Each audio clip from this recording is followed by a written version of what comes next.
दोस्तों, साधु संतों के हुक्म का जीवन में बहुत महत्व होता है। साधु संत जिस सिख को हुक्म देते हैं उसका तो जीवन ही बदल जाता है।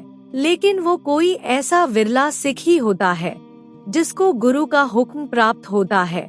साधु संत हुक्म तो सभी संगत को देते हैं, लेकिन जो उनका प्यारा होता है और उनके कहे में चलता है वही सच्चे आशीर्वाद का हकदार होता है। दोस्तों, हमारी आज की साखी बाबा नानक के समय की है, जब बाबा नानक ने अपने प्रिय सिख को हुक्म दिया, लेकिन बदले में उस सिख ने उनके हुक्म को ही बेच दिया। क्या बाबा नानक के समय सच में ऐसा हुआ था? अगर आप भी ये सब कुछ जानना चाहते हैं तो बाबा नानक की ये साखी प्रेम पूर्वक श्रवण करें। अब आज की साखी शुरू करते हैं।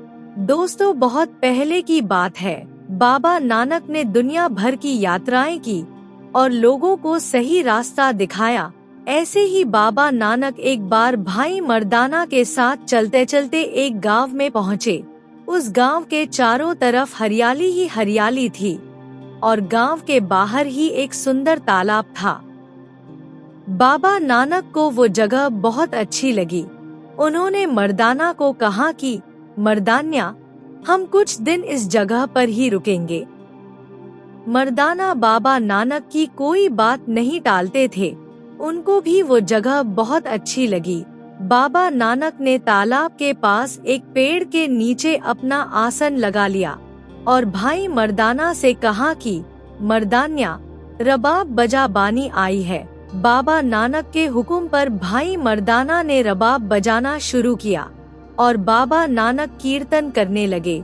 बाबा नानक के मधुर कीर्तन की आवाज चारों तरफ फैलने लगी। जब ये आवाज गांव वालों तक पहुंची तो गांव वाले उस आवाज की तरफ खिंचे चले आए। जब लोगों ने बाबा नानक की तरफ देखा तो देखते ही रह गए। बाबा नानक के चेहरे पर अनोखी आभा खिली हुई थी और चेहरे पर अद्भुत तेज था। दोस्तों, ऐसी आभा किसी पूर्ण फकीर के चेहरे पर ही होती है। लोग बाबा नानक के सामने चुपचाप बैठ गए और आंखें बंद करके उनके कीर्तन का आनंद उठाने लगे। थोड़ी देर के बाद जब बाबा नानक ने कीर्तन समाप्त किया तो लोगों को होश आया।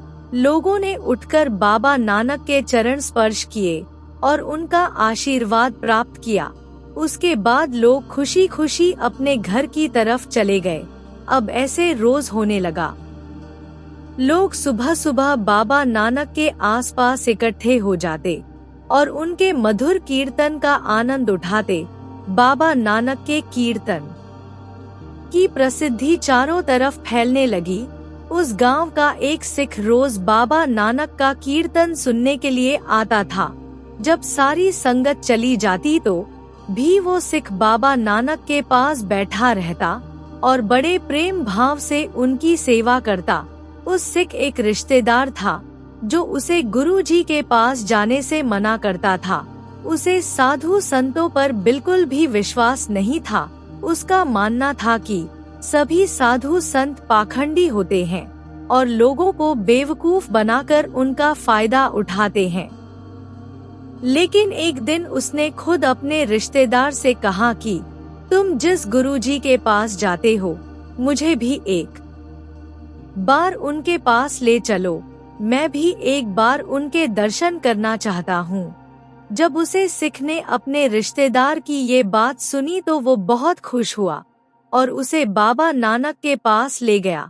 उसके दोस्त ने जब बाबा नानक के दर्शन किए तो गुरुजी के चेहरे का तेज देखकर वो मंत्रमुग्ध हो गया।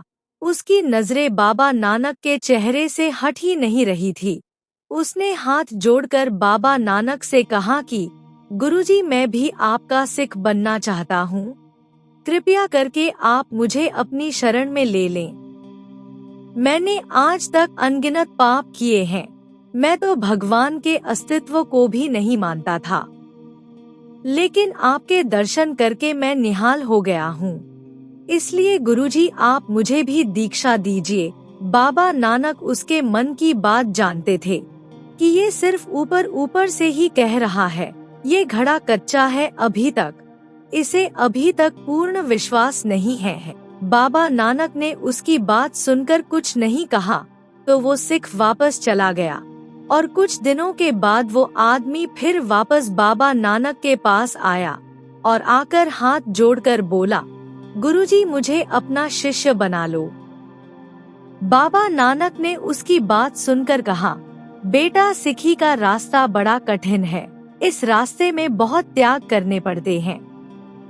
जीवन को परिवार में रहते हुए भी बैरागी की तरह जीना पड़ता है, तुम ये नहीं कर पाओगे। लेकिन वो आदमी नहीं माना और बाबा नानक से बार बार प्रार्थना करने लगा, लेकिन बाबा नानक ने मना कर दिया। तो फिर वो आदमी वापस चला गया, लेकिन उसके अंदर बाबा नानक के प्रति प्यार जाग गया था, इसलिए वो कुछ दिनों के अंतराल में बार बार बाबा नानक के पास आने लगा और अपना सिख बनाने के लिए प्रार्थना करने लगा। जब बाबा नानक ने उसकी ऐसी दशा देखी तो उससे कहा, यहाँ से थोड़ी दूरी पर एक मरघट है जहाँ पर एक चिता जल रही है, अगर तुम उस चिता पर लेटकर वापस आओगे तो मैं तुम्हें अपना शिष्य बना लूंगा। बाबा नानक की बात सुनकर वो सिख गुरुजी को प्रणाम करके उस दिशा की तरफ चल दिया जहाँ उसे बाबा नानक ने जाने के लिए कहा था। थोड़ी दूर चलने पर उस आदमी को वो जगह नजर आई जहाँ पर एक चिता जल रही थी। वो आदमी चिता के पास पहुँचा और उसने चिता के आसपास चक्कर लगाने शुरू कर दिए, लेकिन बहुत कोशिश करने के बाद भी उसकी इतनी हिम्मत नहीं हुई कि वो जाकर चिता पर लेट जाए। अभी वो इसी उलझन में था, उधर से एक चोर गुजर रहा था। जब उसने एक आदमी को चिता के पास चक्कर लगाते हुए देखा तो वो कुछ सोचकर उसके पास आया। वो चोर किसी धनी व्यापारी के घर से चोरी करके आया था। उसके पास सोने के सिक्कों से भरी हुई 2 थैलियां थी। चोर ने उस आदमी से पूछा, भले आदमी, इस चिता के साथ तुम्हारा क्या ऐसा खास लगाव है जो तुम इसके चारों तरफ चक्कर लगा रहे हो? उस आदमी ने चोर की तरफ देखा और फिर उसे सारी बात बताई कि वो क्यों चिता के चारों तरफ चक्कर लगा रहा है, और फिर बाबा नानक के बारे में भी उसे बताया, जिन्होंने कहा है कि अगर वो इस चिता पर लेट जाएगा तो ही वो उसे अपना सिख बनाएंगे। चोर उस आदमी की बात सुनकर हैरान रह गया और फिर कुछ सोचकर बोला, अगर मैं बाबा नानक का ये हुक्म पूरा कर दूं तो तुम्हें कोई एतराज तो नहीं? उस आदमी ने चोर की बात सुनकर कहा, लेकिन बाबा नानक ने तो ये हुक्म मुझे दिया है। तब चोर ने कहा, मेरे पास सोने के सिक्कों से भरी हुई 2 थैलियां हैं, अगर तुम बाबा नानक का हुक्म मुझे बेच दो तो मैं तुम्हें दोनों सिक्कों से भरी हुई थैलियां दे दूंगा। उस आदमी ने चोर की बात सुनकर सोचा, लगता है ये आदमी पूरा पागल है जो अपनी जान देना चाहता है, मुझे इसमें क्या एतराज हो सकता है? बदले में मुझे ये सोने के सिक्कों से भरी हुई 2 थैलियां भी दे रहा है। उसको ये सुनहरी मौका लगा। उसने कहा, भाई गुरुजी ने तो मुझे ये कहा है, लेकिन अगर तुम मुझे सोने के सिक्कों से भरी हुई 2 थैलियां दे रहे हो तो मुझे कोई एतराज नहीं है। तब चोर ने सोने के सिक्कों से भरी हुई दोनों थैलियां जेब से निकाली और उस आदमी के हाथ में पकड़ा दी। उस आदमी ने जल्दी से सिक्कों से भरी हुई थैलियां को पकड़ा कि कहीं इसका इरादा बदल ना जाए। फिर उस चोर ने बिना मौका गवाए जलती हुई चिता में छलांग लगा दी। जब उस आदमी ने चोर को चिता में छलांग लगाते देखा तो उसने डर के मारे अपनी आंखें बंद कर ली। उधर जैसे ही वो चोर जलती हुई चिता में गिरा, एक चमत्कार हुआ। स्वर्ग लोक से देवदूत उसे लेने के लिए आ गए और चोर को पुष्पक विमान में बिठाकर अपने साथ ले गए। जब दूसरे आदमी ने अपनी आंखें खोली तो वो ये आश्चर्यजनक दृश्य देखकर हैरान रह गया। वो व्यक्ति हैरानी से ये चमत्कारी दृश्य को देख ही रहा था कि तभी उस चोर को ढूंढते हुए राजा के सिपाही वहां पहुंचे। सिपाहियों ने जब उस आदमी के हाथों में सोने के सिक्कों से भरी हुई थैलियों को देखा तो उसे पकड़ लिया और उससे सिक्कों से भरी हुई थैलियों के बारे में पूछा। जब उस व्यक्ति ने इतने सारे सिपाहियों को देखा तो वो घबरा गया। उसके मुख से कोई आवाज ना निकली। उसने चुपचाप सोने के सिक्कों से भरी हुई थैलियां सिपाहियों के हवाले कर दी। सिपाहियों ने उस आदमी को हथकड़ी लगा दी और उसे पकड़कर राजा के दरबार में ले गए और जाकर उसके बारे में बताया। दोस्तों, उस समय चोरी की सजा बड़ी कठोर होती थी। राजा ने उस आदमी को फांसी की सजा सुना दी। जब उस आदमी ने राजा का ये फरमान सुना तो उसके होश उड़ गए। उसका रंग सफेद पड़ गया। उसने राजा से बहुत कहा कि ये सोने के सिक्कों से भरी हुई थैलियां मेरी नहीं हैं, मुझे तो एक चोर ने दी है और चोर मुझे ये सिक्कों से भरी हुई थैलियां देकर स्वर्ग लोक चला गया है। राजा और उसके दरबारी उसकी बात सुनकर हंसने लगे और उसकी किसी बात पर यकीन नहीं किया। फिर उसके बाद राजा के सिपाही उसे पकड़कर फांसी के लिए ले जाने लगे। उस समय एक नियम था कि मुजरिम की आखिरी इच्छा जरूर पूछी जाती थी।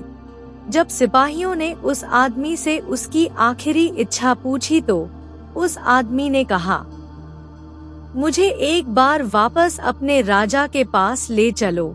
सभी सिपाही उसकी बात सुनकर बड़े हैरान हुए, लेकिन ये उसकी आखिरी इच्छा थी, इसलिए उसे लेकर राजा के पास पहुँचे। वहां पहुंचकर उस आदमी ने राजा से बोला कि महाराज, मैं जो कुछ भी आपको बताया था वो बिल्कुल सच है और चोर के बारे में भी मैंने जो आपको पहले बताया था उसमें भी कुछ झूठ नहीं है। मैं आपको कोई कहानी या कथा नहीं सुना रहा। फिर उस आदमी ने बाबा नानक के बारे में बताया और फिर उनके हुक्म के बारे में भी बताया और फिर ये बताया कि कैसे वो चमत्कारी घटना वहाँ पर हुई। राजा को पहले तो उसकी बात पर विश्वास नहीं हुआ, लेकिन जब वो आदमी अपनी बात पर अड़ा रहा तो राजा ने विचार किया कि इसने जिस गुरु के बारे में बताया है, लगता है वो कोई बहुत बड़े महात्मा है, बल्कि परमात्मा का रूप है। जिसके हुक्म में इतनी ताकत है, उसकी संगत में कितनी ताकत होगी। राजा ने अपने मंत्रीगणों को बुलाया और ये सारी घटना उनके सामने रखी। सबने बहुत सोच विचार किया और फिर उसके बाद उन्होंने चोर को छोड़ने का फैसला किया। जैसे ही सिपाहियों ने उस आदमी को छोड़ा, वो आदमी तुरंत ही दौड़ता हुआ बाबा नानक के पास पहुंचा और जाकर उनके चरणों में गिर गया और फिर हाथ जोड़कर बाबा नानक से बोला कि गुरुजी, मुझे बहुत बड़ी गलती हो गई। मैं लालच में अंधा हो गया था और लालचवश ये गलती कर बैठा। कृपया अब मेरी इस गलती को माफ करें और मुझे अपने शरण में ले ले। दोस्तों, बाबा नानक तो बख्शनहार हैं। वो तो सभी जीवों पर दया करते हैं। उनकी नजर में कोई भी मनुष्य गलत नहीं होता। गलत होते हैं तो उसके कर्म, जिसे मनुष्य बिना कुछ सोचे समझे अंधाधुंध करता है और अंजाम का समय आता है तो वो बहुत रोता और गिड़गिड़ाता है, लेकिन तब तक सब कुछ हाथ से निकल चुका होता है। फिर बाबा नानक ने उस आदमी को उपदेश दिया कि कोई भी साधु संत अगर तुम्हारे घर में आए तो उसकी बड़े प्रेम प्यार से तन मन धन से सेवा किया करो।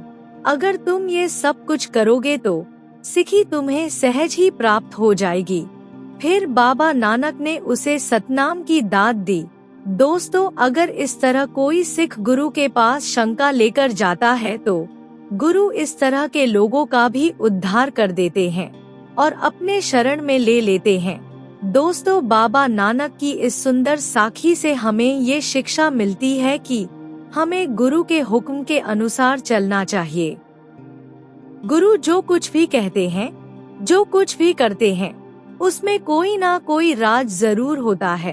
कभी कभी ऐसी चीजें शुरू में देखने में बहुत मुश्किल नजर आती हैं, जिसे देखकर मनुष्य डर भी जाता है और इसी कारण कई गलतियां भी करता है।